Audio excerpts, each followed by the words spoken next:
পঞ্চম শ্রেণীর শিক্ষার্থীরা পড়াশোনা করি চ্যানেলের পক্ষ থেকে তোমাদেরকে অনেক অনেক অভিনন্দন। আমরা আজকে 2026 সালের নতুন বইয়ের 132 পৃষ্ঠার দেখি পারি কিনা এই পেজটা আমরা আজকে আলোচনা করছি। ইতিপূর্বে আগের পার্টগুলো বা পরের পার্টগুলো যারা দেখোনি, এই ভিডিও নিচে আমরা ডিসক্রিপশন বক্সের লিঙ্ক দিয়ে দিই, সেখান থেকে দেখে নেবে।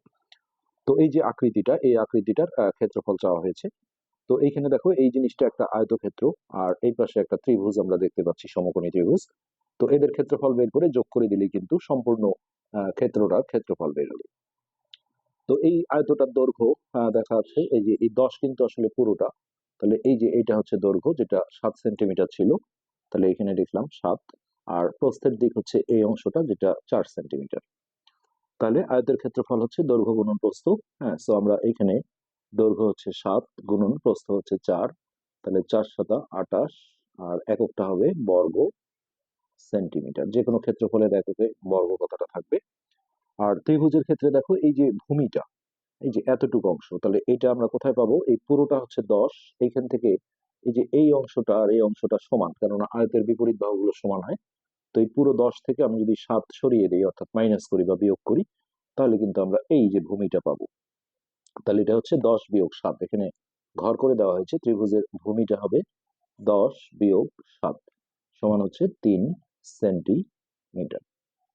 ওকে, এখন ত্রিভুজের ক্ষেত্রফলে আমরা যেটা পড়েছি যে ভূমি গুণন, সরি, এখানে মান বসিয়ে দিতে হতো।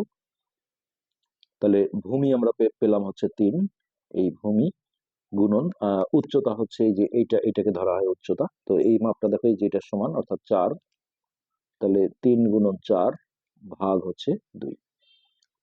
ওকে, এখন 3 4 12, তাহলে 12 ভাগ 2 করলে এটা হবে 6 বর্গ সেন্টিমিটার। এবার ওই যে আয়তের ক্ষেত্রফল আর এই ত্রিভুজের ক্ষেত্রফল যোগ করলে আমরা সম্পূর্ণ আকৃতিটার ক্ষেত্রফল পাবো। তাহলে এই যে মোট ক্ষেত্রফল, আয়তের ক্ষেত্রফল ছিল 28, হ্যাঁ, যোগ হচ্ছে ত্রিভুজের ক্ষেত্রফল আমরা পেয়েছি 6। তাহলে 8 6 14, 4 হাতে 1, 2 রেখে 3, এই 34 বর্গ সেন্টিমিটার। এটা হচ্ছে আমাদের পুরা আকৃতিটার ক্ষেত্রফল। তো এরপরে আসি আমরা পাশের ক্ষেত্রটির ক্ষেত্রফল, এই যে এই ক্ষেত্রটার ক্ষেত্রফল। তো এখানে দেখো, এই প্রতিটা বর্গ, এই যে এইগুলো কিন্তু একটা করে বর্গ, হ্যাঁ, মানে এই দৈর্ঘ্য প্রস্থ সব সমান। তো সেক্ষেত্রে এইখানে এই যে বাহুর মাপটা দেওয়া আছে 6, তাহলে বর্গের ক্ষেত্রফল কি? দৈর্ঘ্য গুণন দৈর্ঘ্য আমরা শিখেছি, 6 গুণন 6, তাহলে 36 বর্গ সেন্টিমিটার। এখানে এককটা আসলে লেখার জায়গা নেই, সংক্ষেপে লিখে দিই বর্গ সেন্টিমিটার। তাহলে এখানে মোট কয়টা বর্গ আছে দেখো? 1 2 3 4 5 6 7 8 9 10 11 12টা। তো সবগুলোই যেহেতু সমান মাপের, তার মানে আমরা হচ্ছে এই একটার ক্ষেত্রফলকে যদি 12 দিয়ে গুণ করি, তাহলে কিন্তু এই পুরো ক্ষেত্রটার ক্ষেত্রফল বের হয়ে যাবে। তো এটা গুণ করলে হচ্ছে 6 বারং 72 2, হাতে 7, 3 বারং 36, 37 38 39 40 41 42 43, তাহলে 432 বর্গ সেন্টিমিটার। আচ্ছা, নিচে 3 নম্বর অঙ্ক।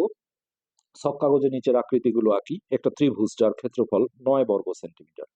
তো এইটা দেখো, এই চতুর্দিকে দেখো 1 সেন্টিমিটার করে দেওয়া আছে বর্গগুলো। তো সেক্ষেত্রে আমরা 9 বর্গ সেন্টিমিটার ক্ষেত্রফল বিশিষ্ট ত্রিভুজ আঁকতে গেলে আমাদের সূত্রটা অ্যাপ্লাই করতে হবে। ত্রিভুজের ক্ষেত্রফলে আমরা শিখেছি ভূমি গুণন উচ্চতা, এটাকে হচ্ছে 2 দিয়ে ভাগ। তো এই পুরোটা ক্যালকুলেশন করে আসছে কত? 9। তার মানে দেখো, আমি যদি এই জায়গায় 18 আনতে পারি, এই দুটোর গুণফল 18 ভাগ 2 করলে কিন্তু 9 হবে। তো এই 18 আনতে গেলে আমি হচ্ছে একটা 3 একটা 6 বিভিন্ন ভাবে নিতে পারি, তারপর 9 গুণন 2 যে কোনো ভাবে নিলেই কিন্তু সম্ভব। তো আমরা সেই নিয়মে যদি একটা 3 একটা 6 করতে যাই, তাহলে আমি দেখি উপরটা কত আছে। 1 2 3 4 6 আছে। তো আমি 3 দেখো এইদিকে যদি নেই, ভূমিটা, বা 6টা এদিকে নিতে পারি, বা ভূমি যে কোনো একটা, 1 2 3। আর এই উচ্চতাটা আমি 6 নেব, 1 2 3 4 5 6।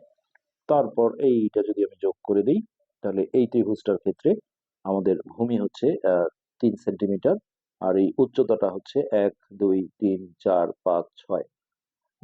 তাহলে এর ক্ষেত্রফল কত হবে? ভূমি গুণন উচ্চতা, অর্থাৎ 3 গুণন 6 18 ভাগ 2 করলে 9, এই যে চলে আসছে। এরপর এগুলো সহজ। একটি আয়ত যার ক্ষেত্রফল 8 বর্গ সেন্টিমিটার, তাহলে আয়তের ক্ষেত্রফল হচ্ছে দৈর্ঘ্য গুণন প্রস্থ, তাহলে 4 দুগুণে 8 যদি আমরা হিসাব করে নিই, তাহলে সেক্ষেত্রে দেখো এখান থেকে 1 2 3 4, এটা দৈর্ঘ্য, আর প্রস্থ 1 2, তাহলে এদিকে 1 4 আর এই যে 1 2, তাহলে এই আয়তটার ক্ষেত্রে দৈর্ঘ্য হবে 4 সেন্টিমিটার, প্রস্থের দিকে হবে 2 সেন্টিমিটার, তাহলে ক্ষেত্রফল 4 দুগুণে 8 বর্গ সেন্টিমিটার। এরপর সামান্তরিক 6 বর্গ সেন্টিমিটার ক্ষেত্রফল। তো সামান্তরিকের ক্ষেত্রফল আমরা শিখেছি ভূমি গুণন উচ্চতা হয়। তো 6 হতে গেলে আমরা দেখো 3 দুগুণে 6 যদি ধরি, তো সেক্ষেত্রে এইখান থেকে 1 2 3, আর এইদিকে আমরা দেখো যদি 2 নেই, 1 2, তাহলে আবার ওইদিকে 1 2 3 1 2। তো এই হচ্ছে আমাদের সামান্তরিক। তো এখানে সামান্তরিক আসলে যদিও বাঁকা করতে হয় একটু, আমরা সেই দৃষ্টিকোণ থেকে যদি দেখি তাহলে ধরো ভূমি গুণন উচ্চতা, তো এই 1 2 3, হ্যাঁ, আর উচ্চতাটা এইদিকে থাক, আমরা 3 আর এদিকে 2। ধরো আমি যদি এইভাবে তোমাদের একটা রাফলি দেখাই, যে এইভাবে যদি আমরা একটা সামান্তরিক নেই, সামান্তরিকের বাহুগুলো আসলে একটু বাঁকা করতে হবে। আর এই যে এইটা হচ্ছে উচ্চতা স্ট্রেট, তো এইখানে আমরা দুটো নেব আর এইদিকে একটু বাঁকা করে দেই। ধরো এই ছবিটা সামনে রাখলে সুবিধা হবে। এই যে এইটাকে আমরা ধরো উচ্চতা ধরছি 2, এখানে 2 সেন্টিমিটার আছে। তো এই বাহুটা একটু বাঁকা করে দিই, তাহলে সেক্ষেত্রে এইদিকে 1 2 3, এইখান থেকেও দেখো 1 2 3, এই যে এখন সুন্দর হবে। এইটা বাদ দিয়ে দাও, তাহলে এই যে এটা হচ্ছে আমাদের সেই সমান্তরিকটা। তাহলে এই যে এটা ভূমি আর এটা হচ্ছে উচ্চতা। তো ভূমি হলো 1 2 3 আর উচ্চতা হচ্ছে 1 2, বাঁকা জিনিস আসলে উচ্চতা হয় না। তাহলে 3 দুগুণে 6, এই 6 বর্গ সেন্টিমিটার এটার ক্ষেত্রফল হয়ে গেল। তো এই ছিল 132 পৃষ্ঠা। এরপর আমরা 133 পৃষ্ঠা পরবর্তী পাঠ করব। আজকে এখানে শেষ করছি। ধন্যবাদ।